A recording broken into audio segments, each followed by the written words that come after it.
Hey, so this is a part two to the video that I did yesterday that I entitled "This Spiritual Advice is Not for the Empath or the Highly Sensitive Person." There's a few layers that I kind of wanted to expound upon and a few points that I kind of wanted to hit on. I felt they deserved a little bit more specificity. I'm not going to do too many disclaimers just because I feel like disclaimers dilute the potency of the message, especially for the sliver of people that I'm trying to communicate this to. So the people that this is for, I just want to clarify. I kept saying the empath, sensitive, seeker, mystic in terms of who this applies to. But I want to add that the people that this applies to are already doing the deep work. So you're already doing the deep work, and essentially you have a tendency to always second guess yourself when you listen to leaders or respected teachers or authorities. You're already doing the deep work. So when you go and listen, they're saying what you're already doing, you second guess what you're doing and you trip over your feet and you don't get anywhere. So I have learned that after many years of tripping over my feet and second guessing myself, that a whole lot of times those teachers or authorities are not really speaking to me. I mean, that's kind of hard to believe because I thought so little of myself. But they're not speaking to me because I'm already doing what they're telling people to do. I'm already doing what they're suggesting. I come pre-built like that already.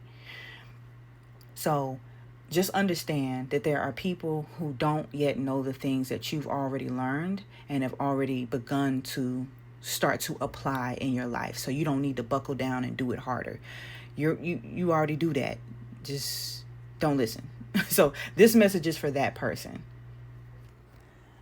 Next, I made a joke, and when I joked and I said, be the victim, and I said it was terrible advice, it's actually not terrible advice. It's terrible advice for the wrong person. But again, like I said, and I've been saying, this video is not for everybody. It's for very specific people. And listen, if you're like me, you're not likely to stay the victim, and you need to allow yourself to have been victimized. If that's what happened to you, you need to acknowledge that. There's some people that are always the victim, and those people never take responsibility. They always only ever blame other people, and they never ever take responsibility. For example, I blame the situations that I was in. You can extrapolate from there. I blame the situation that I was in that caused me to have CPTSD. But I take responsibility for myself and my life and my actions today. I take responsibility for nurturing myself, for nourishing myself, for establishing boundaries, for protecting myself from further harm. I take responsibility for the relationships that I have and how well I communicate and, making sure that those relationships are healthy going forward. And all of those things are my responsibility going forward, right? Some people, they both blame everything on what happened to them and everybody else, and they never ever take any responsibility. That's not who I'm talking to. They are always the victim. For you, if you haven't acknowledged that you have been victimized, what do they say? You have to feel it to heal it. If you can't acknowledge that you have been victimized, you can't feel it and you cannot heal it. And you just keep going in circles. And I mean circles, not cycles. Because circles, you're just kind of going around and around on the same plane. Cycles are like movement and integration. So you come around to the same thing, but at a different level. That's how I kind of see the difference in going in circles and cycles. Cycles are like a part of the natural rhythm of life. Circles are just worrisome. Okay. So I don't think my audience are people that are going to stay stagnant for too long because you're already doing the developing. Development is already underway. You're already doing the deep work. So you don't need to worry about remaining the victim. And I think that when people say, don't be the victim, they have concern of somebody who just never takes responsibility for themselves. You're not that person. You always take responsibility. You take over responsibility. And I used to always ask this question, like, what are relationships for? I was just so confused. Like, what are relationships for, right? Because things are happening to me, but I'm trying not to be the victim. So because things are happening to me and I'm trying not to be the victim, I'm always taking responsibility. Now, to some people, that works. But for me, and the way that I'm built, it just means I'm just doing this to myself. I'm just, because I'm taking too much responsibility. So I'm just like, why am I even in a relationship? Like, they don't have to be responsible. I have to always just be responsible. If something happened to me, I'm wrong. It's my fault. Like, anyway, I'm not going to get into that. But I think that there's an appropriate time to allow yourself to be the victim. And if you haven't done that, and let that run its course, you need to acknowledge that you have been victimized. Be the victim. Okay, this one is going to be a little bit shorter on being an asshole. So when I said I might be telling you to go ahead and be an asshole, what I mean is that it's probably likely that it will feel like you're being an asshole. If you're an empath or something like that, setting your boundaries and enforcing them can make you feel like you're being an asshole, but it's not. It's just self-consideration and self-respect and a form of self-love, but it feels like being an asshole. And I would even argue that it feels like you're being an asshole only because you still have a high attunement to what other people are experiencing.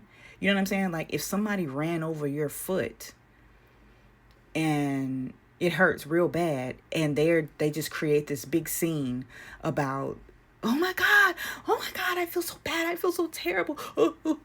They're crying, and they're making a big scene, and like they're making it all about themselves and about how stupid they are, and or whatever, so that now listen, if you're highly in touch with how other people are feeling, and it's easy for you to tap into that, and somebody has this big energy where everything is always about them, and you get sucked into it, girl, your toe is broken right now. The foot is throbbing, okay? You just got ran over. It's not funny. You just got ran over, and you're comforting the person that ran over you because they're just so distraught. Fell out in the street, and you trying to take care of them, and you holding them, telling them it's okay. Like, and it just, I'm only laughing because it sounds absurd. And I'm not that far off from like examples in my real life. But if you're wired like this, if you have this conditioning due to trauma, if you're just whatever, if you resonate with this whole empath kind of a sentiment, I'm pretty sure you can point to situations like that in your life where you're taking care of. It's easy for you to, especially when somebody has a big energy, they don't know how to regulate their own emotions. It doesn't matter if they harmed you. If you say, ow, they're like, oh my God, I'm such a bad person. I'm terrible. Oh, you hate me. Oh my God. And you're feeling all of this big energy. And you're already not in touch with yourself. You're already not in touch with your own body, and they pull you into their experience because you're so open to it. No.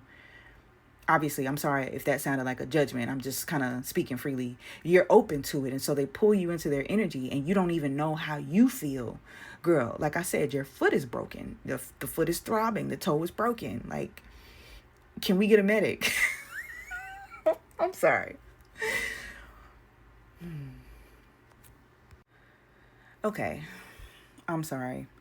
Sometimes I laugh like that because I like dark humor, and sometimes I just like laugh at my life. It's like a dark comedy sometimes. Funny, in a lighthearted way. This is not like dark comedy, I'm laughing and I'm really about to cry. This is like dark comedy is really funny. But anyway, sorry for that little deviation. But anyway, if you're like aware, if you're so aware of how horrible this person feels and how they're beating up on themselves, and you understand that their parents and their grandparents used to blame everything on them and tell them they were shit and they failed at everything. If you know all this about them, all this psychic information, all of this stuff, and here they are hitting themselves in the head. I'm so stupid. Girl, meanwhile, like, the leg is fracturing as you're like hobbling over to them trying to comfort them. You know what I'm saying? And you don't even realize how much pain you're in because you're so attuned to what somebody else is experiencing. It's going to feel like you saying, well, I'm just going to go ahead and call 911 to get an ambulance on the way. You might feel like an asshole because they're like causing such a scene that for you to take your attention away from them is for you to be insensitive. How dare you?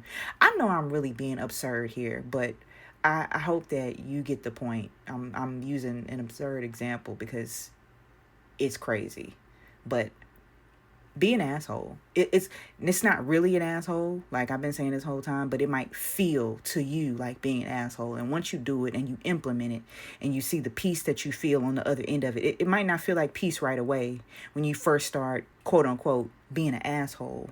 But after you get comfortable with doing it and see, like, oh, once you draw this line and you establish nobody's going to cross this boundary, the peace that you feel on the other side of that, because you know you're going to have to get regulated your first couple of times doing that. But once you are able to regulate yourself after you close that door, draw that line, you're going to be like, oh, why didn't you just say so? You know, it's going to feel real good to you. So be an asshole. So this next point, consider what your parents must have gone through. Consider what your grandparents must have gone through. Consider your ancestors. I just want to point out that I have over and over again been referencing my seekers, seers, psychics, empaths, sages, shamans, alchemists, mystics. I feel like that is kind of work that is common in all of those archetypes. This is kind of the work of those kinds of people. So to my point, I'm saying don't consider them anymore, as in don't go back and second guess yourself. You're already doing that. And let me prove it to you. Here's what I say. I feel that loving myself in this way as an empath is honoring my ancestors, because I have considered my ancestors and my parents and my grandparents, because I have considered them thoroughly and what they have gone through. Loving myself and taking care of myself and drawing boundaries is honoring my ancestors, is considering my ancestors, is having considered my ancestors and now actively honoring them by taking care of myself. And that means paying attention to what I feel first, finding out what I need, and making sure that she's okay first and foremost. She's safe first and foremost before anything else. That is honoring my ancestors, because I have considered so deeply what my parents and my grandparents and my ancestors, grandsesters, I like that, where they weren't able to express, where they weren't able to communicate, where they weren't able to feel deeply, to process, to go slow, to heal, to be loved, and to love themselves. I carry that in my body. I carry that. It's in the morphic field. It's in the bio field. It's in my body. It's in my DNA. Epigenetics. I carry that in my body. It has been given to me, and I'm going to steward that. It's been given to me to take care of. And so therefore, my reasoning is I honor my ancestors by the care that I show myself, because they weren't able to care for themselves. And so I have their support in what I'm doing. Take care of yourself. Consider yourself first. Lastly, on contextualizing harm, I just wanted to elaborate a little bit more on this and just say that you don't need to spend too much time considering whether or not the discomfort that you feel or the harm that you sense from somebody else is a misunderstanding. Obviously, I guess that this will be my disclaimer that I repeat over and over again throughout all my videos, but use your discernment, use your discernment, use your discernment. But I feel like the things that I'm saying are very pointed, very specific, and very potent, and to be applied very precisely to a very precise kind of person, okay? So always use your discernment here. But I'm saying that you don't need to spend too much time considering whether or not the discomfort that you feel or the harm that you sense coming upon you is a misunderstanding. Just get yourself to safety. And so I like to use SA as an example, right? Because again, I'm probably going to be using examples that are not too far off from things in my real life a lot of times. But I'll use SA, and I like to use it because I think the SA kind of demonstrates the level of violation that I'm trying to communicate.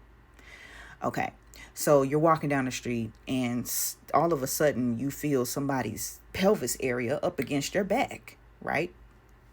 Some people no questions asked. They don't even look. They just elbow to the chest. Then they turn around and look. Then they see what's going on. They just react. What is this? I don't like it. And they react. Or they elbow to the teeth or something like that. They scream. They kick. They run. They cuss somebody out. That is some people's knee-jerk reaction. This is my experience. And if you resonate with something like it, then, fill in the blank for your own situation. Me being that person walking down the street, not anymore, but in the past, when I was younger, growing up, I'm walking down the street. All of a sudden, I feel somebody's pelvis on my back. I don't immediately elbow to the chest. I stop. My heart goes into my throat. What is that? Who is that? What are they doing? Is this a joke? I don't want to overreact. Should I just step away and laugh it off? I don't want them to get in trouble. I don't want to make a scene. I know what happened to them when they were younger, and I don't want to make them feel like they're doing that to me. God, I don't want to. Maybe everybody knows it's a joke and everybody can see it's a joke, but I can't see it's a joke, and I'm going to look like I'm stupid. I'm going to look like I'm overreacting. I'm going to look like I can't take a joke, or they're going to humiliate me, or they're going to, maybe they have the power to freeze me out, or something, have some kind of power dynamics in the house that I live in. Maybe they're going to freeze me out. Maybe they're going to make my life a living hell if I react. Excuse me. I know that analogy kind of got away from me, but I'm thinking all of these things those are just examples of all the things that I'm considering in my mind before I have gotten myself to safety. So much so that considering turns into the freeze response, and the freeze response turned into fawn response. And then with the fawn response comes self-betrayal, and with self-betrayal comes toxic shame. And with the toxic shame, people dog pile on, and they call you a people pleaser.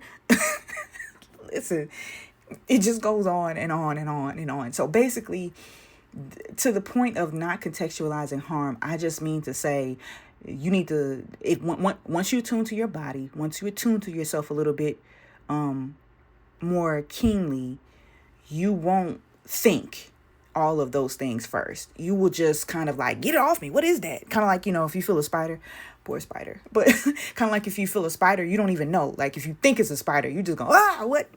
Just immediately, you just react. Kind of like that. Like,